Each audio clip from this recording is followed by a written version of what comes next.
Je crois que les gens comprennent enfin qu'Avatar, c'est vraiment la pire licence de l'histoire du cinéma. Et du coup, aujourd'hui, on se retrouve donc pour le troisième opus de Avatar, Fire and Ashes, qui est toujours réalisé par James Cameron. Et donc cette fois, on va suivre le après Avatar 2. C'est vraiment collé au deuxième opus. Et donc en fait, tout le deuil que la famille de Jack va donc subir suite à la mort d'un des fils. Et en parallèle, ils vont rencontrer une nouvelle famille et une nouvelle tribu surtout, qui va être la tribu des Ashes, et qui va donc leur permettre de comprendre que les Na'vi ne sont pas tous du bon côté. Et bah comme d'hab, James Cameron, quand il fait des films, visuellement, c'est complètement fou. Je vais commencer par les aspects un peu positifs du film, parce qu'il y en a quand même quelques-uns, mais ça reste toujours très très très mauvais, quoi. Je comprends pas comment les gens aiment cette licence. C'est-à-dire que oui, visuellement, c'est complètement fou. Je pense que c'est les plus belles images que j'ai vues. On parle de films faits 100% en VFX. C'est complètement fou. On a 3h17 de visuels complètement pris dans nos yeux. Je l'ai vu en plus dans une salle Dolby sur Lyon, et c'était vraiment vraiment bluffant. Enfin, le contraste des lumières était magnifique, le HDR était super bien mis en place, mais le gros problème que j'ai derrière, c'est vraiment le fait que, à part le visuel, déjà c'est un copier-coller du deuxième. Littéralement, ils ont repris, il y a même des plans, ils ressemblent à des plans du deuxième. Il y a une certaine scène de combat qui se passe à la fin sans spoiler, mais il y a encore une fois ce plan où,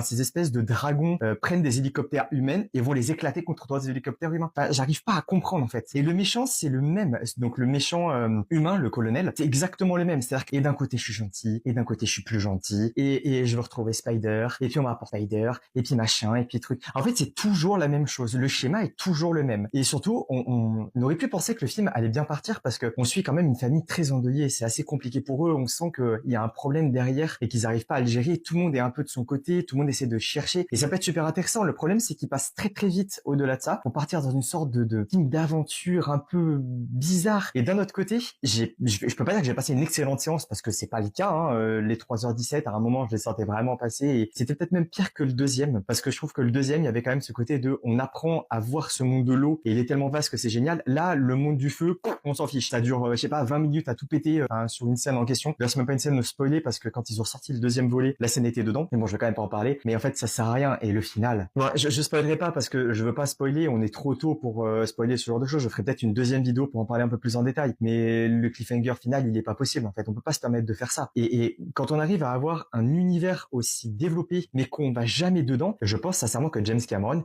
il aurait juste dû léguer son scénario, prendre quelqu'un qui sait écrire des scénarios, et comme ça, il y aurait plus de problème. Parce que là, mais c'est bidon. Et ça me donne un peu de joie, entre guillemets, de savoir qu'il y a certaines personnes qui commencent à comprendre que, bah oui, Avatar, c'est pas si bien que ça, en fait. Enfin, j'en parlais plus en détail parce que je ferai des vidéos sur le premier, sur le deuxième, mais c'est pas possible, en fait. On peut pas prendre les gens pour des débiles comme ça, foncièrement, à juste leur agiter des belles images sous les yeux et leur dire, regardez comment c'est joli, alors qu'il y a foncièrement rien. Tout est vide. Je crois que les gens comprennent enfin qu'Avatar, c'est vraiment la pire